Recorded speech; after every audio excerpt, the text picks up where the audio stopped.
Hello, everyone. It's very nice to be here, and I'd like to thank you in advance for inviting me to interact with you and to give this talk. My title today is Shift Work and Other Sleep Disorders in Industrial Workers, but most of the focus is going to be on shift work. So the goals of the lecture, one is to become more familiar with different shift scheduling practices and try to discuss what an optimal shift system design is. Discuss strategies to optimize sleep and function of shift workers, and briefly discuss other sleep disorders that may be seen in industrial workers. So I recently returned from the US, and I've been here about 1 year. I was working at Northwestern University in the Feinberg School of Sleep Medicine, and was mostly involved with education and training. And my subspecialty interest was in sleep medicine. So, according to U.S. Department of Labor, the definition of a normal shift is a work period of no more than 8 consecutive hours during the day, 5 days a week, with at least 8 hours of rest. In India, I'm not sure if the 5 days applies. Any shift that incorporates more consecutive hours of work or requires work during the evening hours are considered extended or unusual. With that, what is shift work? Shift work is when 2 or more teams of workers are used to extend the hours of operation. And beyond that of the conventional working hours, a lot of times they're performing the same function. And this can be, I won't lecture you about why shift work is necessary since you're all from the industry. But as you can, these are some of the reasons. And as you can see here, this is a picture of a hospital where shift work is necessary because of the 24-hour service. This is a picture from Gala Foods, one of our companies, where mango is a seasonal fruit. So in order to get enough pulp, you have to extend the hours of operation during those times. So in the developed and industrialized countries, about 20 to 25% of the workforce is involved in shift work. As early as 1985, Kogi reported the prevalence of shift work in developing countries is increasing. But the exact prevalence in India, it's not clear. India is number 3 in world economies. There's a big gap in the actual GDP from China, which is number 2 to us. But we're second only to China in the number of people in the workforce. There's 487 million Indian labor force. Numbers are from 2014.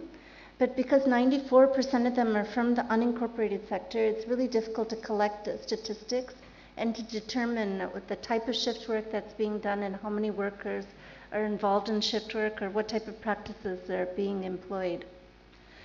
So why is shift work such a big issue? Number one, job-driven schedules, which is when the person is working, is at odds with the sleep schedule or and with their endogenous rhythms. So not only do you see abnormal sleep-wake patterns when a person works at a time that they're supposed at an awkward time, but there's other, they're being exposed to light and they're eating and working at a time that's not natural for them. And in addition, there's going to be family and psychosocial issues that arise because of this. So what are circadian rhythms? Circadian rhythms are rhythms that exist in the body. The one that's obvious to us is the sleep-wake cycle, but circadian rhythms go way beyond sleep and wake. Just like there's a clock that controls time in the external world, there's an internal clock in the anterior hypothalamus known as the suprachiasmatic nucleus. It's controlled by Zeitgebers, which is German for time givers, such as light and social activity. So if you see the sunlight over here, the sunlight stimulates the melatonin-containing ganglion cells in the retina, and through the retinohypothalamic tract will stimulate the suprachiasmatic nucleus. When the suprachiasmatic nucleus is active, it will indirectly suppress the pineal gland from suppressing melatonin. So in other words, light suppresses melatonin secretion. So the absence of light will increase melatonin secretion. This is one rhythm, and this is the central clock. But in addition, each organ, the kidneys, whether it's the GI tract, the lungs, or the heart, have their own peripheral clocks. that can act independently. In general, they are though controlled by the suprachiasmatic nucleus. So each organ of the body, each system of the body is going to have their own rhythm. So even if the sleep and wake are forcefully changed, these other rhythms may not change accordingly. Another way to look at the sleep and wake and the effect of the circadian system, there's two systems that complement each other in determining when we sleep and when we wake up. So on the top, the blue is the homeostatic drive, which is a function of how long we've been awake. So from the moment we wake up in the morning, if you follow the arrow, it increases slowly to increase the drive to put us to sleep. And this is dependent on how long we've been awake. Below is the circadian alerting drive, which starts very low in the morning when you wake up and slowly increases throughout the day to keep us alert. So when you first wake up in the morning, you're not going to feel very alert. Everybody is a little bit tired when they first open their eyes, but very soon after waking up, they're going to start feeling alert. It takes longer for some people if they haven't slept well or if they have a later clock than it does for people who are early people and had sufficient sleep. But as the day goes on, it increases and we become more alert. In the afternoon, there's a dip. And I think that's what you're saying before and after tea. It's difficult right around now, time of my lecture. There's a dip in the alertness drive to keep us awake. And the drive to put us to sleep is getting stronger, so everybody feels a little bit sleepy, especially if there's people that didn't sleep well last night. Sorry.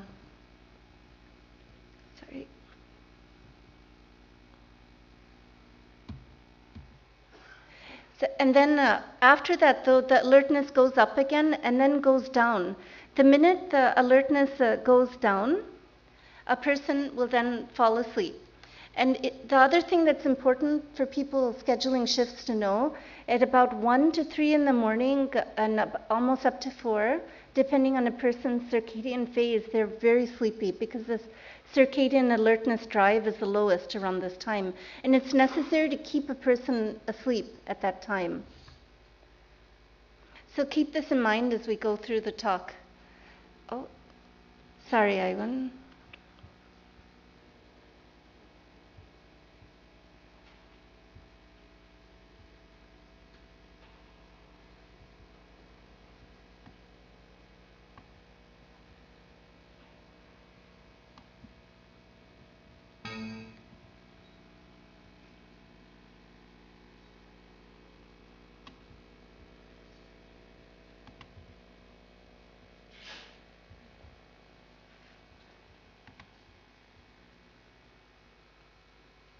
Okay, so what are the problems with shift work? One is sleep.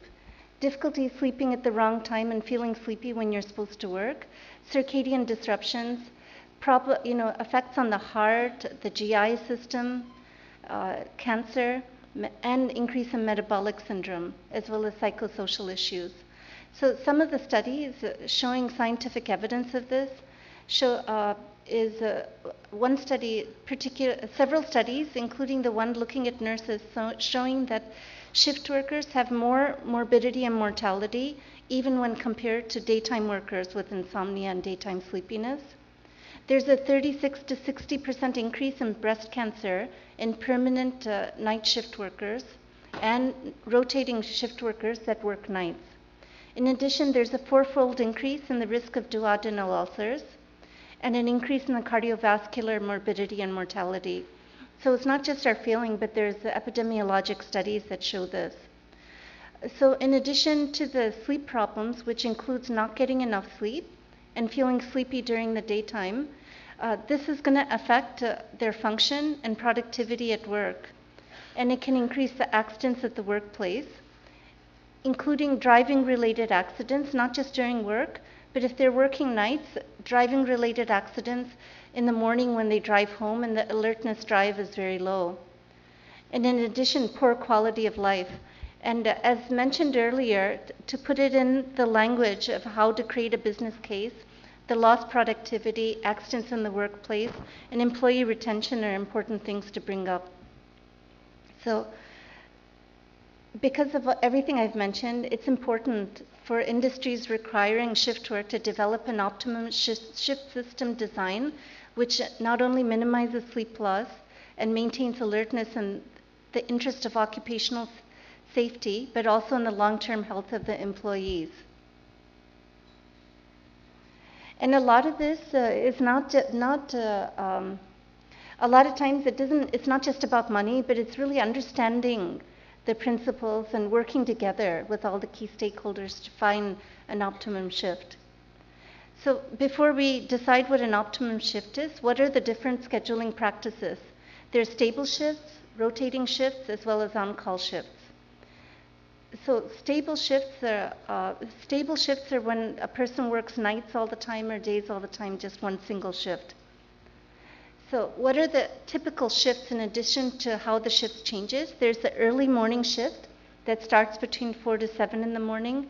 Evening shift normally starts between 2 and 6 and lasts till 8 to midnight. And night shifts that typically start at night between 8 and 10 p.m. last till the morning, 4 to 7 a.m. And a lot of times the morning shift and evening shift are called first and second shifts, while the night shift is also called as the graveyard shift. So what is an optimum shift schedule? How many people here are actually responsible for shift scheduling at some level or another? Okay, so you should at least learn so you can go back and talk to the people that are responsible for the shift scheduling. But one thing is there really is an optimum shift schedule is one that minimizes sleep loss and circadian misalignment and also permits sufficient time between shifts during the days off for recovery. The problems arise when the needs for an optimal shift differs from the operational requirements of an industry. But like I said, when people work together, solutions can be found. So how do you choose the optimal shift design? There's really no one best answer. In order to choose it, it's important to understand the industry's needs as well as the workers' needs. And especially for big companies that have branches all over the country and world, it's important to understand that workers in different parts of the world, different parts of the country, between urban and rural, their needs are going to be different. So the better you understand your workers, the more optimal the design you come up with is going to be. And many times the line managers, the supervisors have worked shifts themselves, and they may be very familiar with what a lot of the problems and needs are. So when you choose a design, it's important for the administrators, representatives from the occupational health services, supervisors, managers to work together. And also to have representatives from the workers, because then if they're involved in putting together a shift schedule, they're going to have more buy-in to the schedule and understand what you went through to be able to put it together. So the first question is, which is better, permanent or rotating shifts? Until just about 10 years ago, at least in the US, permanent shifts were what was recommended. So night nurses always used to work nights. And the thought behind it was circadian adjustment was easier if you worked the same shift all the time. And I actually tried to introduce it about 8 years ago in Amaraja. It was met with a lot of resistance from both the supervisors and managers mostly, who worked as shift workers themselves and said nobody's going to accept. But maybe it's a good thing I didn't. When you look at studies and more data that's come out now, see, when you look at night shift, when you look at the permanent night shift workers, they are adjusting better than the rotating night shift workers. And this is insomnia by shift that we're looking at. But when you look at the rest day insomnia, the night shift workers have a lot more difficulty during the days off than the rotating shift workers. And also, when you look at the evening shift, there's hardly any difficulty at all. A lot of the shift workers tend to be young people, and they like the second shift. It's their natural time when they work. And the day shift, it may be a little bit more, but overall there's not a big difference, but the amount of difficulty they go through during the night shift is tremendous. And also, when you look at circadian adaptation, the night shift workers never really adjust. It may be a good solution for very late people, the night owls that like to work at night. But when you look at all permanent night shift workers and measure their endogenous melatonin rhythm, only 3% of them have actually shown complete circadian adaptation. So here the summary is that there may be no great advantage to permanent night shift work. So what about the speed of rotation? How fast should you rotate the shifts? Fast rotating is 1 to 3 days and then rotate, or slowly rotating where they work for at least 5 consecutive shifts. Here the data is very variable. Here's 2 studies, one that shows that slow rotating shifts have more sleep, and the other shows that workers with fast rotating shifts have more sleep. And also, when you look at the studies looking at the effects of working consecutive nights, one study shows that when you look at the accidents on the first night of shift work to the 4th night of shift work, the 4th night had a lot more accidents. But then another study showed that maximum sleepiness is on the first night, and then they gradually improve. So here, regarding the speed of rotation, we're not able to reach a definite conclusion about what the optimum speed of rotation should be. How about the direction of rotation? Clockwise is when you go from first shift to second shift to night shift. Counterclockwise is when you go backwards. And irregular is when there's no rhythm to how they rotate. Irregular in general is discouraged, but it's easier to sleep later or to delay the clock than it is to sleep earlier or to advance the clock. So in general,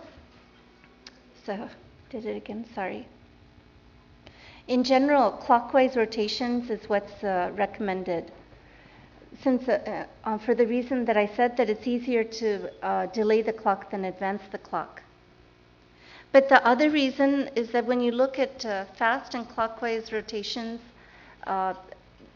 they may be associated with better sleep and on-job performance. In addition, the time off between shifts when you go forward is also more. And so the final question is off-duty time between shifts. What's the optimum duration? In general, quick returns when there's less than 12 hours between shifts should be avoided. And this normally occurs in the transition between shift types. And normally there's significantly reduced sleep time of 4 to 6 hours when this is done. And this is particularly seen when a person goes straight from morning shift to night shift.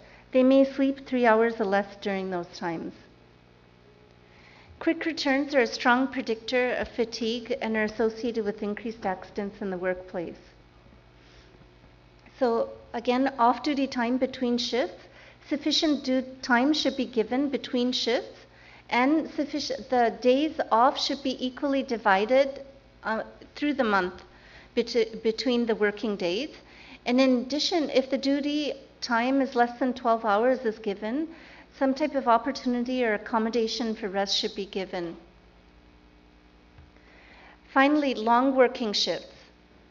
In general, work time longer than 10 hours is considered long working shifts, and this is associated with reduced sleep between shifts.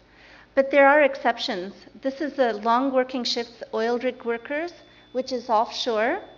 And here, see, there's no easy transportation to go home and come back, so this is offshore drilling. And here, the oil rig workers here in this study showed that they were able to manage 14 consecutive 12-hour night shifts with minimal problems. They were able to obtain 6.5 to 7 hours of sleep during off-duty times. And the reason, it's a very controlled environment. As you see here, they have a sufficient place to rest and to sleep. Very few social obligations or personal duties, low light exposure in the morning when they come back, making it easy to sleep. Good opportunity for a nap before the next shift. See, they don't have to cook. The meals are ready made. When they wake up, they have a gym to exercise and to maintain their health. But other studies, when 12-hour shifts were used, were not the same and mixed when it was in the real environment. Also, what are some countermeasures for sleepiness that can be used? One is on-shift napping. This has been tried in medical staff, air traffic controllers, industrial workers, and this can be done without impairing the off-time sleep afterwards. And nap is usually, if they're working night, the nap should optimally be scheduled sometime between 12 in the morning till 4 in the morning for about 20 to 120 minutes. But if you're giving longer time to sleep, you have to remember that once they reach about past 30 minutes, they may go into slow wave sleep. Once they go into slow wave sleep, it's really hard to wake them up in case of an emergency. So if they're the only person there, it's better to take short naps. If they have a replacement, there's some time where they can wake up, then it's okay to use longer naps. This is a picture of Chinese worker in a computer factory that are taking short 10-minute naps, and this is actually encouraged where they work. Also, prophylactic pre-shift napping can be used to... How much more time do I have, sir? Okay. Prophylactic pre-shift during their duty. So in summary, permanent versus rotating shifts should be used. And although we don't have a definite answer whether to use fast or slow rotations, prefer probably fast if you're using and clockwise rotations. Avoid quick returns, and if you do, make sure that there's some type of accommodation for them to take rest. And when extended shifts are used, make sure that it's under controlled environments. So the last 5 minutes, if I have, I just like to talk about if you're dealing with actual shift workers, if they're coming to your occupational health center, what can you tell them? And this is I didn't want to make generic recommendations because shifts are different every place. These are the shifts that are used at Amaraja.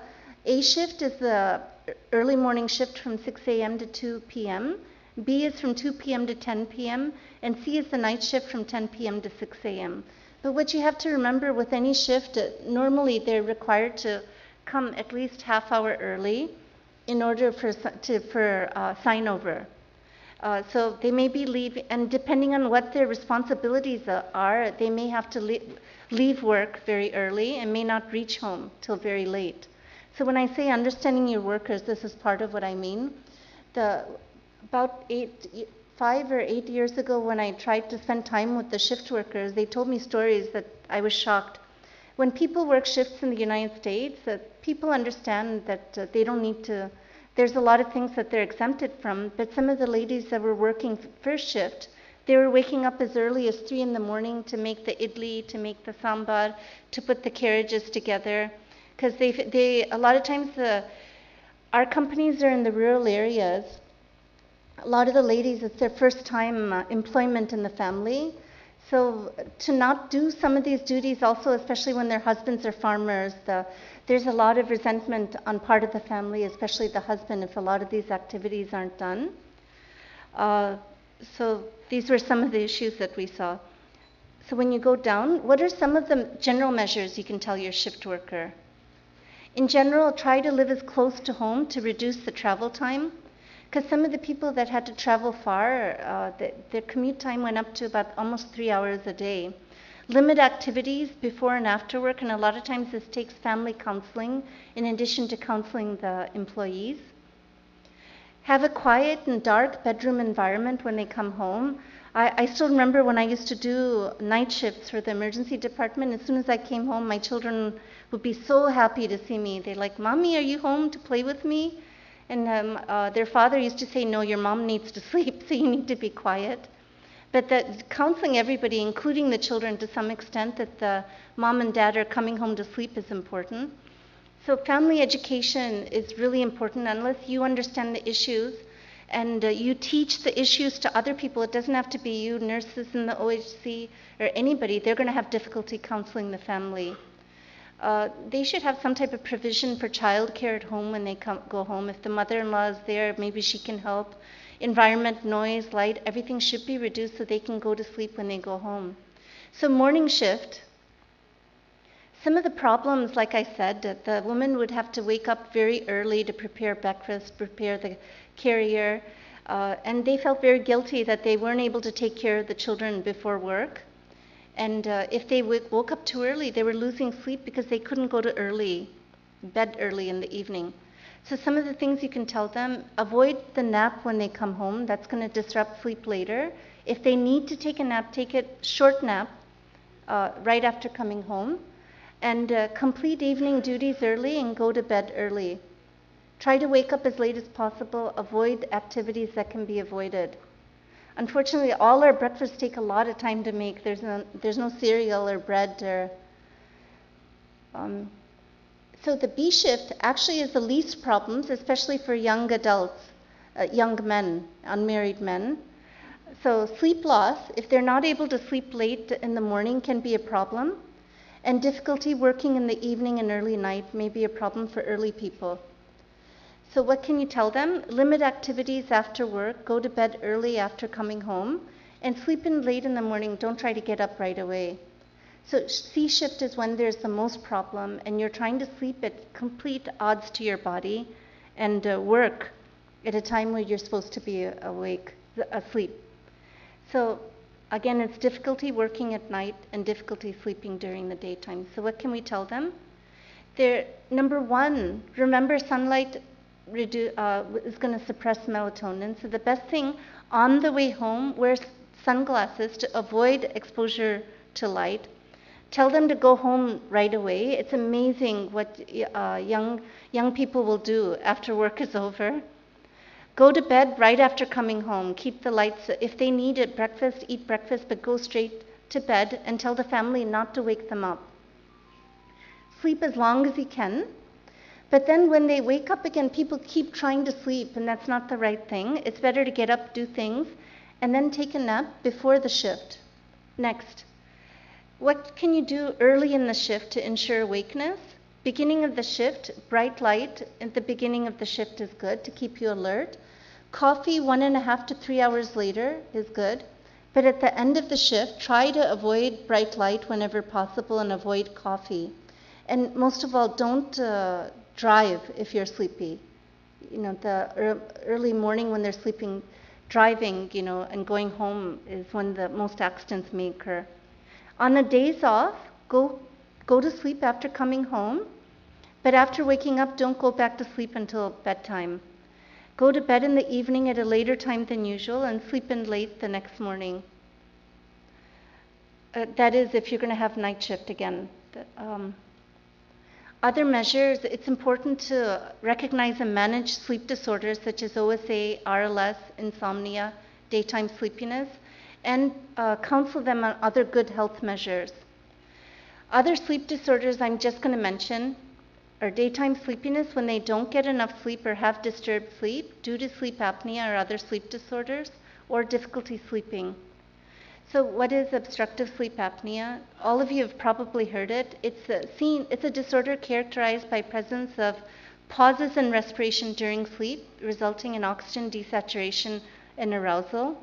I have 3 slides on it, and the reason I'm mentioning it, I used to think it's only seen in the affluent, but since we started offering sleep screening services in Amaraja, almost every other shift worker that's coming in with snoring. It's only been 2 weeks since we started the services, but it's important to be able to recognize it, because in shift workers that are already so sleep deprived, if they have a condition like OSA that's not recognized, can be detrimental to their health. So the symptoms include snoring, not breathing in their sleep witnessed by others, waking up gasping for breath.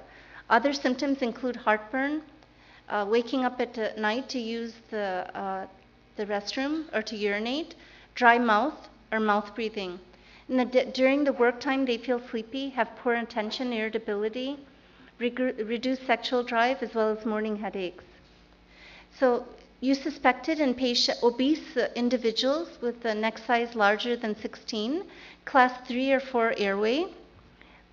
What happens actually in these people with a crowded airway is during intermittent times during sleep, instead of the air going directly through the passages, there's going to be a partial or complete blockage so that air with the oxygen doesn't enter. So there's going to be desaturations intermittently, as well as increased sympathetic drive, and arousals that both disrupt sleep, cause sleepiness, as well as cause incredible pressure on the heart. There's multiple tools and questionnaires for assessment that can be present in the occupational health clinic and sleep study, but the only way to diagnose it is through a sleep study that's done in a sleep lab. But there's also portable sleep studies that can be done as screening studies. The treatments include a dental device and ENT surgery for mild cases, but the moderate and severe cases need to be treated with CPAP therapy, which is shown. So in summary, sleep loss, disturbed sleep, and excessive sleepiness are consequences of shift work. Long-term health outcomes are associated with shift work. And optimal shift scheduling, providing countermeasures for sleepiness and partnering with workers to come up with adequate adaptation strategies will go a long way in providing a safe and healthy environment for the workers and the industry. And our workforce is really what we need to protect because that's what India's capability is right now in the world. It's what brought us up to number 3 in economies, despite all types of issues. And unless we keep our workforce healthy, we're not going to grow holistically. Thank you.